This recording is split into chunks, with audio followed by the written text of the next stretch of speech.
Ali, what sound does the RX-7 make? RX-7. What sound does the RX-7 make? 07. Bop, bop, bop.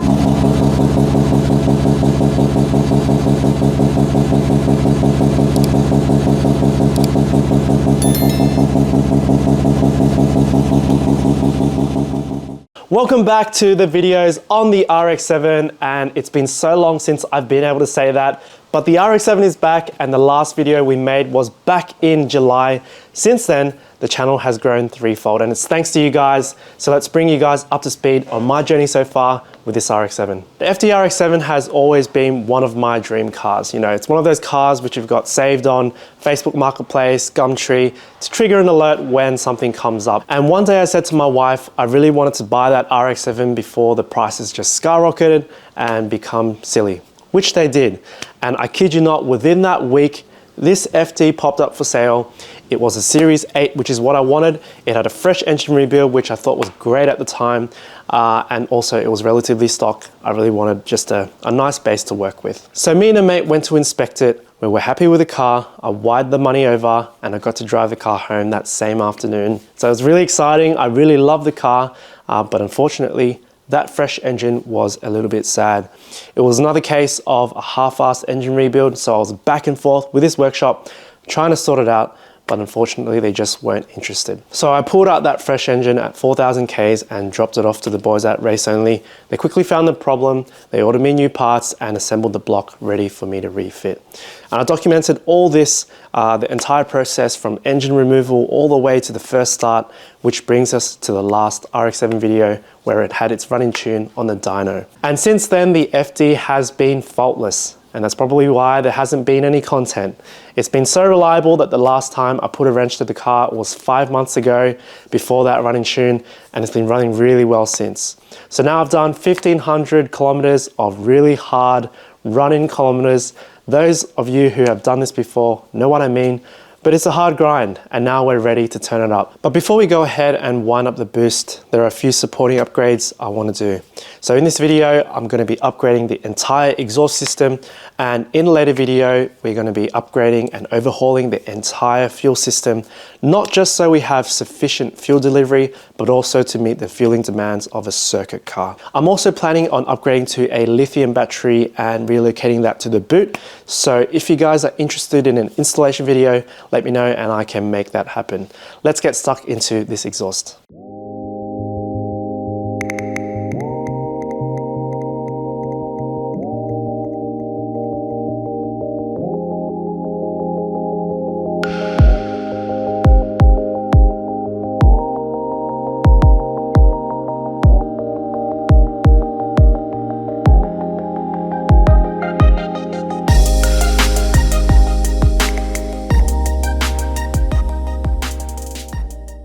So I'm under the FD, but it's kind of hard to show you guys the full exhaust system. But this is your typical slapper from your local exhaust shop using a very average X-Force muffler, mild steel, MIG welded, with some questionable bends. To be honest, it actually has quite a nice exhaust note.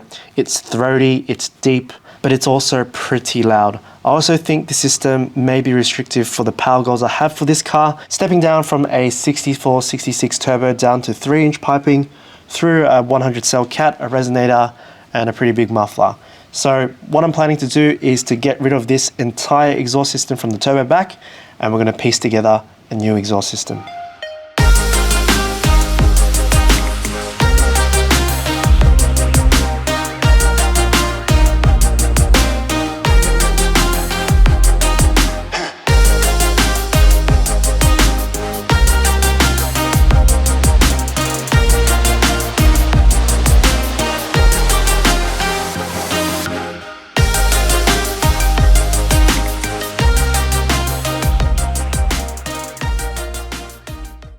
Alright, it's actually been a couple of nights since I pulled the exhaust out of the RX-7, and yeah, just wanted to say, why does it look so natural being on stands? But hopefully not for much longer. It's been a couple of nights because I've been ordering parts and picking up a few different parts for this exhaust system, and I'm going to show you guys tonight what we're going to be working with. So we have a V-band there off the turbo, 3-inch piping to a 100 cell cat, resonator, and at the back with an X-Force muffler. And to be honest, I didn't have any problems with this exhaust apart from it just being stupidly loud. It's all fun and games when it's loud, but when you're the one in the car driving it, it actually makes it quite an unpleasant driving experience, and it's also pretty obnoxious. So I've actually been trying to make this as streetable as possible. I even went and regassed the AC, and it's been really nice to drive on hot days too. So yeah, the plan is to fabricate my own exhaust system from the turbo to the catback, and I bought myself, and I've decided to go with SPmufflers. I've known Hacks for some time now, and yeah, while we're talking about performance exhaust, Northmead, I want to give him a quick shout out. And I know he doesn't watch these videos, so he's never going to see this, but he was the one who actually taught me how to TIG weld alloy. When I was first learning, I was down at his shop buying tube, and when he found out I was struggling, it's a Friday afternoon, I was in my work attire, you know, highly flammable cotton vest, and he sat me down on his brand new furnace welder and taught me how to weld. You know, I was laying dimes just like that. And you know, he is an excellent fabricator, but an all-round legend. And he's hooked me up with this SMB 3.5-inch catback. And once again, I've gone for that dumpy style. I just think it's the most classic looking exhaust you can have for an FD. Yeah, and I've also bought another center muffler. So this is an SMB muffler. And a couple mandrel bends to suit. So hopefully by the end of this video, I'm going to be able to list out the bends you'll need to make your own exhaust. So yeah, I've also bought some exhaust rod for the hanger. Let me grab this V-band, and I got this V-band clip from Goleby's. So this is a 3 5/8 of an inch V-band, and it's a really confusing diameter, but it turns out you can actually use this for 3-inch piping running it inside the lip, or you can use it for 3.5-inch piping on top of this lip, which we're going to do. So I'm going to quickly show you guys. This is a 3.5-inch diameter pipe, and just slots in like that. So yeah, really cool. Also got a new V-band. I've got a couple 2-bolt flanges. This is an SMB one, and some gaskets. Oh yeah, another thing. I pulled off the wastegate outlet, and I'm going to redo this. And I've decided to add a bit of party to the quietness. I'm going to run a screamer pipe, and if I need to, I actually don't like screamer pipes, but if I need to, I will plumb that back into the dump pipe. So yeah, tomorrow I'm going to fit that muffler, and then we can start fabricating the exhaust from the turbo back.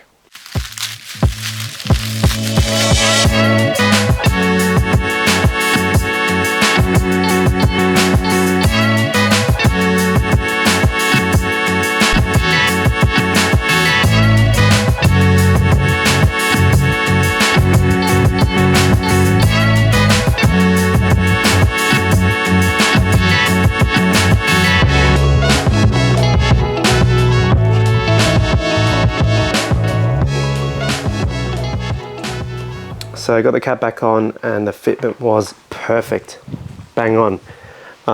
Something I really like about this SMB catback is that the dumpy sits square, and it sits right in the middle of the cavity with that exit pointing straight down, square with the car. My exhaust muffler, it actually wasn't pointing square, kind of exiting out the side like that. So I'm really loving this new SMB exhaust, and the fitment was perfect. So that's the cavity where the center muffler is going to go.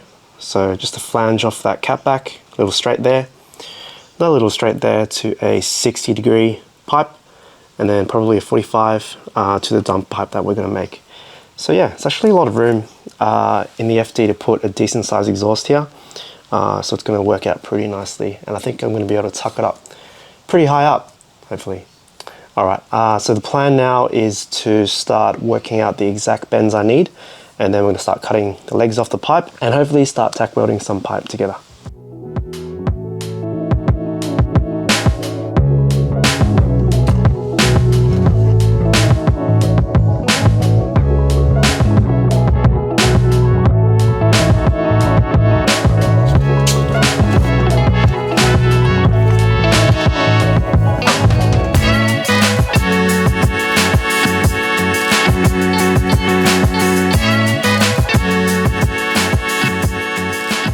It's been a very productive afternoon, and I've got all the bits for the dump pipe ready to be tack welded together. So I've got the V-band flange here, a 45, another 45 with a longer leg, and just a 2-bolt flange. I've already cleaned and prepped this metal, so what I'm going to do is tack weld it together.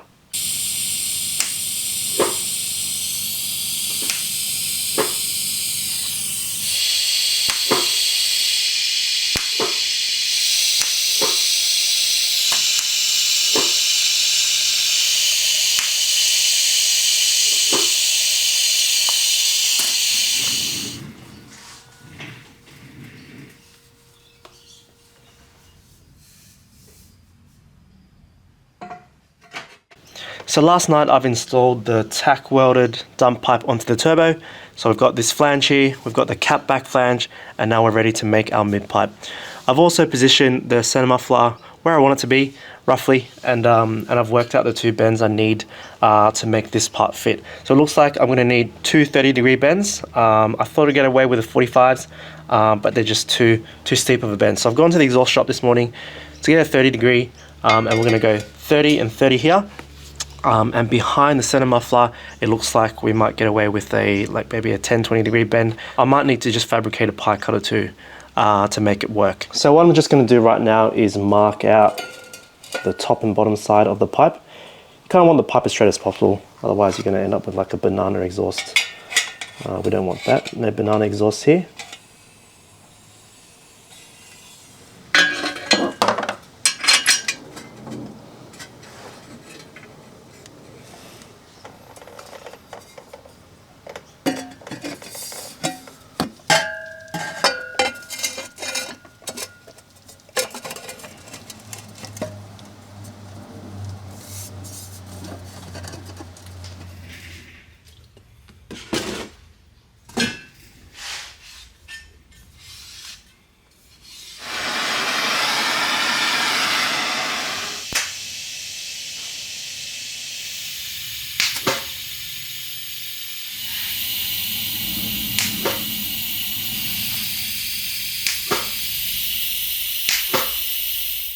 Alright, this exhaust is really coming together, and I've shown you guys what I've shown you so far, but to be honest, there's a lot more between the bench and under the car. A lot of marking, a lot of repositioning, and a bit of tack welding. So hopefully you guys are following the gist of this video so far, and we are at the last section of this exhaust. So we've got the dump pipe sorted, we've got most of the mid pipe sorted, and there's about a 10 centimeter gap between my flange and the resonator. Let's have a look at what we've done. So yeah, now we're up to the last section from this resonator to the flange. It's a bit of a weird one. It looks like it's kind of like a 10-degree bend, but I do have a lot of offcuts, so I might try to make some sort of pie cut, and I think I'd be able to make something work.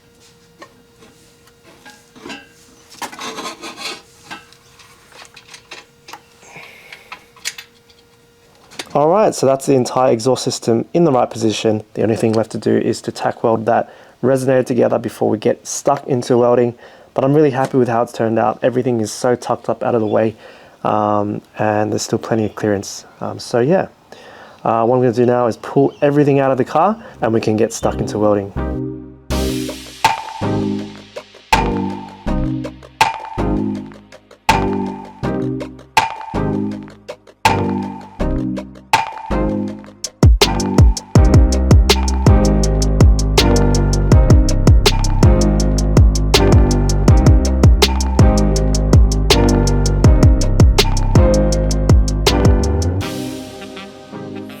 Alright, I'm going to call it a night, and I'm really loving the colors coming off that join. Really nice. I'm really happy with that. Yeah, the O2 bung, I kind of overheated the bung a bit, but that's okay. It's definitely on there. But this V-band, this was tragic. I don't know what to do with this. I'm really struggling to weld it, but I think I just need to pull everything off, give it a really nice clean, sand it right back, and then start welding again. You can see here I had really bad contamination. It's much better here, but yeah, this was just tragic, given I just come off some decent welds there. I am welding with this Fupa BBW size 19 cup. Really loving the gas coverage this offers, and yeah, definitely the reason why I got such nice colors there. Anyways, I'm gonna call it a night. This was a really disappointing end to the night. I'll figure it out tomorrow.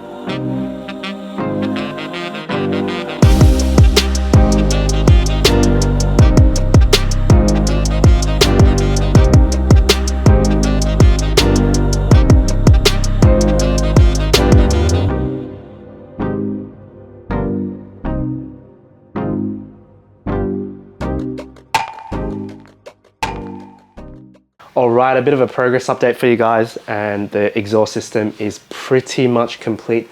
I've done all the welding on the tube and I've left the flanges just tack welded together because you can kind of make some well, there's a big wasp, sheesh. You can kind of use those flanges to make some micro adjustments and get that perfect fitment. So I've got the exhaust system just installed in the car now. I'm just watching this wasp yeah, the fitment is pretty good. So as you can see, that's the V-band at the turbo. That fitment's pretty good. Just don't look at the weld. The only thing I'm a bit annoyed about is the position of that O2 sensor. It's sitting a bit close to the gearbox. So what I might do is break the tack weld and just tap it up. But otherwise, that's the final fit up of the exhaust done, and I'm gonna pull it off, weld it together, and then in the next few days, we can fire this thing up. And I wanna get some sound clips for you guys, and hopefully it sounds great. I'm really looking forward to this being a quieter car, but we're just gonna have to wait and see. I found him, he's in there. I'm gonna see if I can duck the camera in there. He's making some weird noises too. Bro, I do not, that's right on top of my welding table. That's not good. Whoa, shit, he's over there. Yeah, he sees me. Oh, yeah, he's cranky. Getting stuck into it tonight, and I just wanted to start by giving another shout out to Johnny Tran from PL Fab. Johnny's been super helpful through this whole TIG welding journey of mine. He's been giving me a lot of feedback and a lot of settings to try. It's part of the reason why I'm able to do some welds like that. They're not perfect, but they're definitely a lot better than the last video. So I want to show you his recommendation. And this is a piece of alloy that we're going to be using as a heatsink. So some of you might not know, but when you weld anything, you get warpage, and that's because when you heat something up really, really hot and it cools down, it can shrink. And in the case of a flange, when you heat this up a lot, especially when you're welding on one side of the flange, once it cools down, it's definitely going to warp and become like a banana. And one of the ways you can get around warping is to use a heatsink. So what this does is it essentially braces the flange onto this piece of alloy, and once it cools down or you put heat through the flange, it's not going to go anywhere. It's bolted down to this thick piece of metal. So I got this from Action Aluminium. It's a 25mm thick piece of 5083 alloy. And what I've done is I drilled through the middle, all the way through the center line to this hole there. That's for my purge gas. I've got two holes here for the 2-bolt flange. They're 120mm apart. And on this other side, I've drilled some holes to countersink these M10 countersunk bolts. The reason why I've done that is so that I can weld this piece flat on the bench. This is actually quite heavy as well, so it acts as a nice anchor for the part that you're welding. Let me show you guys. All right, so I'm going to connect my purge gas to this blue fitting.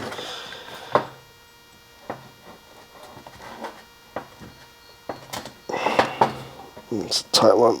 I'm going to put my countersunk bolts in through the bottom.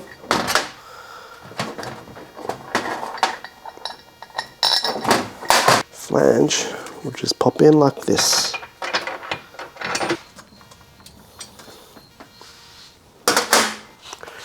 And that's it. Purge gas is connected, flange is braced, and we're ready for it.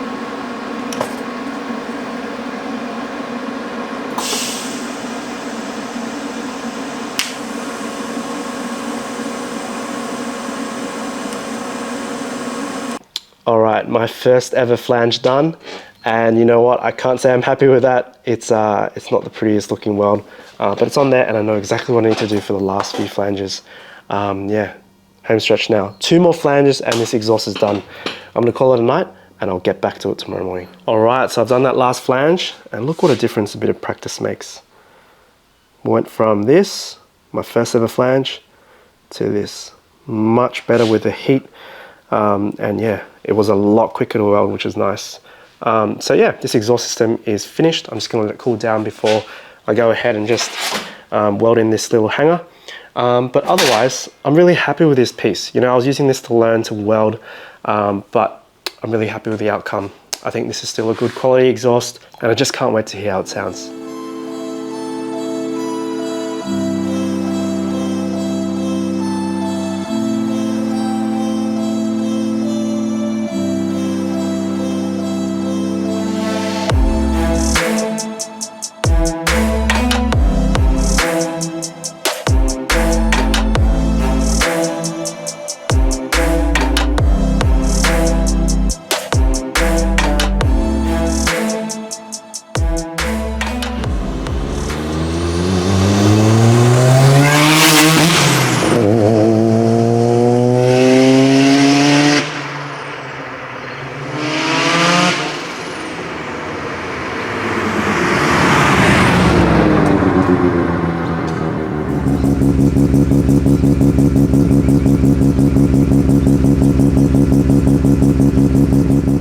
And that's it for the exhaust system. We've gone from a 3-inch mild steel exhaust system to a 3.5-inch custom mid-pipe with an SMB catback. And I've got to say, it really does sound different. The nice throaty tone of a rotary is still there, the brup-brups, just without that drone. And I really don't like droning exhaust, so this was a really good outcome. The screamer pipe, I would say first impressions, but it's not my first impressions. I've been in one before. I don't really like the screamer pipe once again. I don't know what I'm gonna do about it. I'm probably leaning on plumbing it back. Let me know in the comment section what you think. But you know, when the wastegate opens on boost, it's very loud. It's almost like open, well, it kind of is like an open header. So I don't know if I'm gonna keep that. So hopefully we've increased power, but the important thing for me is that the car is quieter, and I'm happy with that. So that's it for the video. I hope you guys will welcome the RX-7 content back. Thank you if you're an OG subscriber, and welcome to the channel if you're new to the channel. Stay tuned for new RX-7 videos coming very shortly, and I'll see you guys in the next video.